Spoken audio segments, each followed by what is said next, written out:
Chancellor, ladies and gentlemen, if there is much misunderstanding in the West about the nature of Islam, there is also much ignorance about the debt our own culture and civilization owe to the Islamic world. It is a failure which stems, I think, from the straitjacket of history which we have inherited.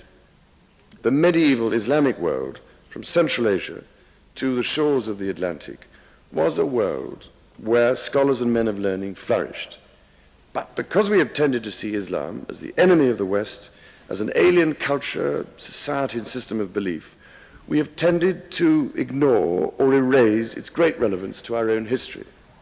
For example, we have underestimated the importance of 800 years of Islamic society and culture in Spain between the 8th and 15th centuries. The contribution of Muslim Spain to the preservation of classical learning during the Dark Ages and to the first flowerings of the Renaissance has long been recognized. But Islamic Spain was much more than a mere larder where Hellenistic knowledge was kept for later consumption by the emerging modern Western world. Not only did Muslim Spain gather and preserve the intellectual content of ancient Greek and Roman civilization, it also interpreted and expanded upon that civilization and made a vital contribution of its own in so many fields of human endeavor, in science, astronomy, mathematics, algebra, itself an Arabic word, law, history, medicine, pharmacology, optics, agriculture, architecture, theology, music. Averroes and Avenzoar, like their counterparts Avicenna and Rhazes in the East, contributed to the study and practice of medicine in ways from which Europe benefited for centuries afterwards. Islam nurtured and preserved the quest for learning. In the words of the tradition, the ink of the scholar is more sacred than the blood of the martyr. Cordoba in the 10th century was by far the most civilized city of Europe. We know of lending libraries in Spain at the time King Alfred was making terrible blunders with the culinary arts in this country. It is said that the 400,000 volumes in its ruler's library amounted to more books than all the libraries of the rest of Europe put together. That was made possible because the Muslim world acquired from China the skill of making paper more than 400 years before the rest of non-Muslim Europe. Many of the traits on which modern Europe prides itself came to it from Muslim Spain. Diplomacy, free trade, open borders, the techniques of academic research, of anthropology, etiquette, fashion, various types of medicine, hospitals, all came from this great city of cities. Medieval Islam was a religion of remarkable tolerance for its time, allowing Jews and Christians the right to practice their inherited beliefs and setting an example which was not, unfortunately, copied for many centuries in the West. The surprise, ladies and gentlemen, is the extent to which Islam has been a part of Europe for so long, first in Spain, then in the Balkans, and the extent to which it has contributed so much towards the civilization which we all too often think of wrongly as entirely Western. Islam is part of our past and our present in all fields of human endeavor. It has helped to create modern Europe. It is part of our own inheritance, not a thing apart. More than this, Islam can teach us today a way of understanding and living in the world which Christianity itself is the poorer for having lost. At the heart of Islam is its preservation of an integral view of the universe. Islam, like Buddhism and Hinduism, refuses to separate man and nature, religion and science, mind and matter, and has preserved a metaphysical and unified view of ourselves and the world around us. At the core of Christianity, there still lies an integral view of the sanctity of the world and a clear sense of the trusteeship and responsibility given to us for our natural surroundings. In the words of that marvelous 17th century poet and hymn writer, George Herbert, A man that looks on glass, on it may stay his eye, or if he pleaseth through it pass, and then the heaven espy. But the West gradually lost this integrated vision of the world with Copernicus and Descartes and the coming of the scientific revolution. It is a sad fact, I believe, that in so many ways the external world we have created in the last few hundred years has come to reflect our own divided and confused inner state. Western civilization has become increasingly acquisitive and exploitative in defiance of our environmental responsibilities. This crucial sense of oneness and trusteeship of the vital, sacramental, and spiritual character of the world about us is surely something important we can relearn from Islam. I'm quite sure, ladies and gentlemen, some will instantly accuse me, as they usually do, of living in the past, of refusing to come to terms with the reality in modern life. On the contrary, ladies and gentlemen, what I'm appealing for is a wider, deeper, more careful understanding of our world, for a metaphysical as well as material dimension to our lives, in order to recover the balance we have abandoned, the absence of which, I believe, will prove disastrous in the long term. If the ways of thought found in Islam and other religions can help us in that search, then there are things for us to learn from this system of belief, which I suggest we ignore at our peril. Ladies and gentlemen, we live today in one world forged by instant communications, by television, by the exchange of information on a scale undreamed of by our grandparents. The world economy functions as an interdependent entity. Problems of society, the quality of life, and the environment are global in their causes and effects, and none of us any longer has the luxury of being able to solve them on our own. The Islamic and Western worlds share problems common to us all: how we adapt to change in our societies, how we help young people who feel alienated from their parents or their society's values, how we deal with AIDS, with drugs, and the disintegration of the family. Of course, these problems vary in nature and intensity between societies. The problems of our own inner cities are not identical to those of Cairo or Damascus, but the similarity of human experience is considerable. The international trade in hard drugs is one example. The damage we are collectively doing to our environment is another.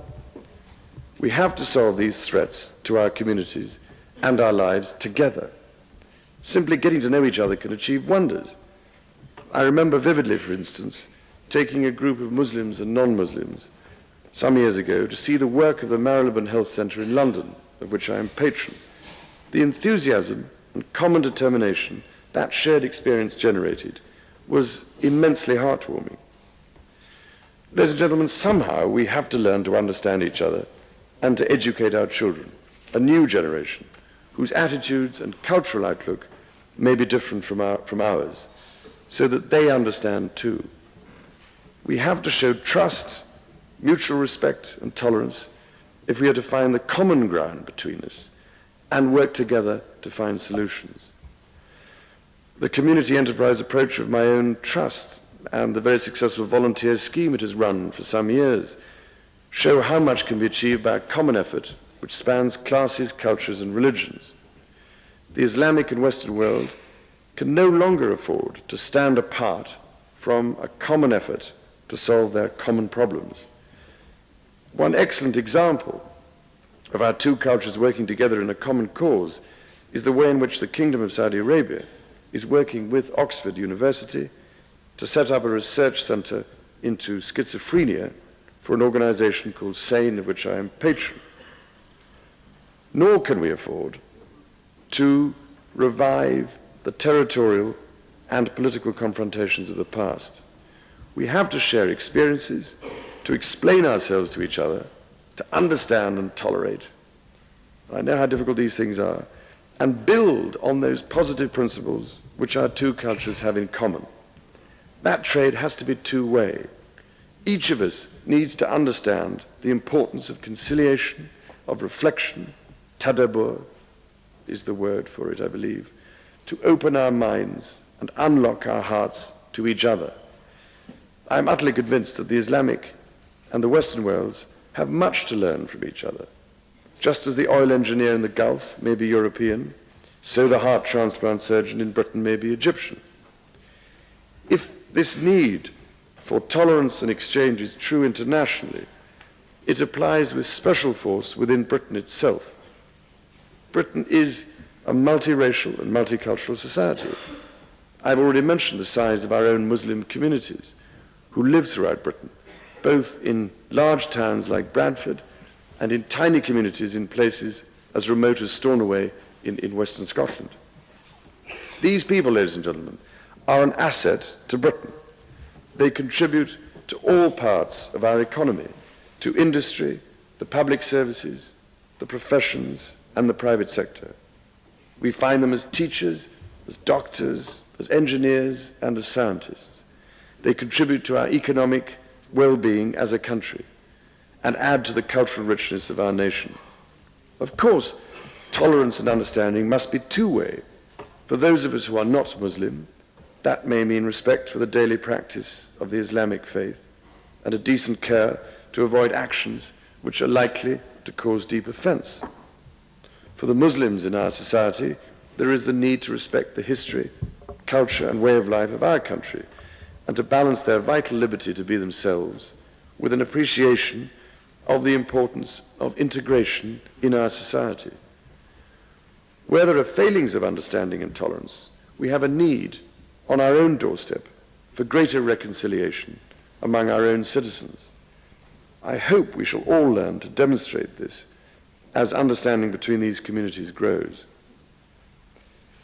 Ladies and gentlemen, I can only admire and applaud those men and women of so many denominations who work tirelessly in London, South Wales, the Midlands and elsewhere to promote good community relations. The Centre for the Study of Islam and Christian-Muslim Relations in Birmingham is one especially notable and successful example.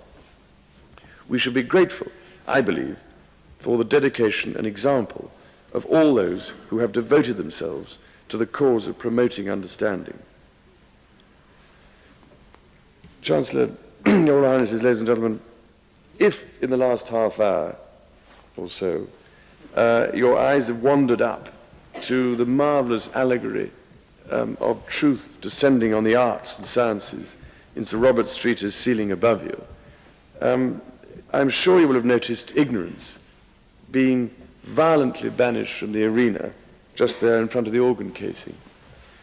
I feel some sympathy for ignorance, and I hope I may be permitted to vacate this theatre in a somewhat better condition. But before I go, I cannot put to you strongly enough the importance of the issues which I have tried to touch on so imperfectly this morning. These two worlds, the Islamic and the Western, are at something of a crossroads in their relations. We must not let them stand apart. I do not accept the argument that they are on course to clash in a new era of antagonism. I am utterly convinced that our two worlds have much to offer each other. We have much to do together. I am delighted that the dialogue has begun, both in Britain and elsewhere, but we shall need to work harder to understand each other, to drain out any poison between us, and to lay the ghost of suspicion and fear. The further down that road we can travel, the better the world that we shall create for our children and for future generations.